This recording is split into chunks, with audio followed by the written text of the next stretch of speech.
Vous souhaitez demander l'ajout d'un ou de plusieurs sites via votre espace client? Suivez notre guide facile en quelques clics pour demander ces ajouts en toute simplicité.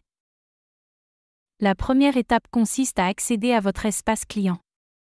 Accédez à la page d'accueil de l'espace client, puis placez votre curseur sur le bouton « Faire une demande » situé à droite de l'écran pour ouvrir la page des demandes.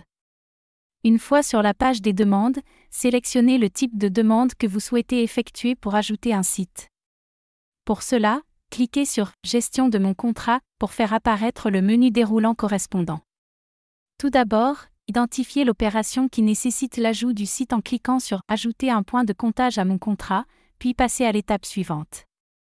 Il est important de spécifier le périmètre de la demande en choisissant l'APC concernée qui est le contrat, sur lequel vous souhaitez effectuer l'ajout du site.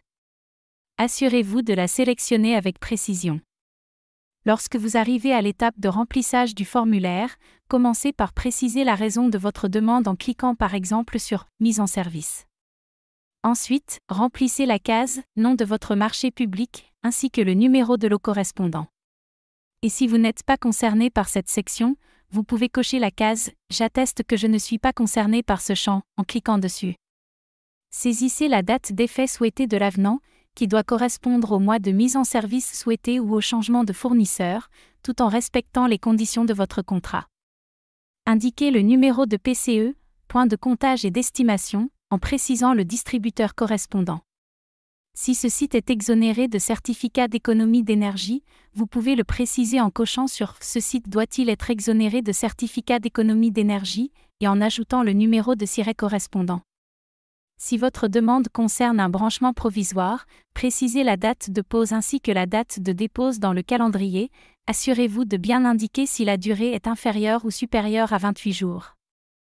Vous avez également la possibilité d'ajouter la société d'appartenance en précisant son numéro de siret.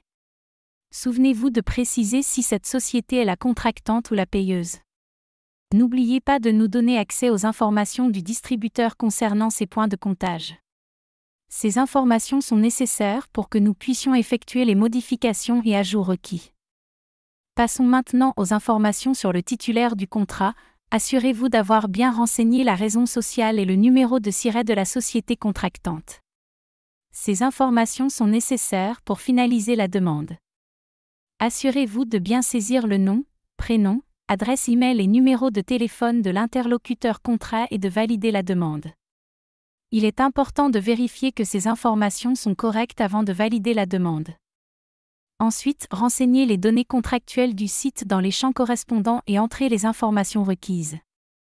Identifiez la section dédiée aux informations de livraison et saisissez le nom du point de livraison, le numéro de voie, le libellé de voie, le code postal et la ville dans les champs correspondants. Saisissez les informations nécessaires sur l'interlocuteur technique qui pourra être contacté par le distributeur dans les champs prévus à cet effet. Vérifiez les informations et modifiez-les si nécessaire en cliquant sur l'icône « Modifier ».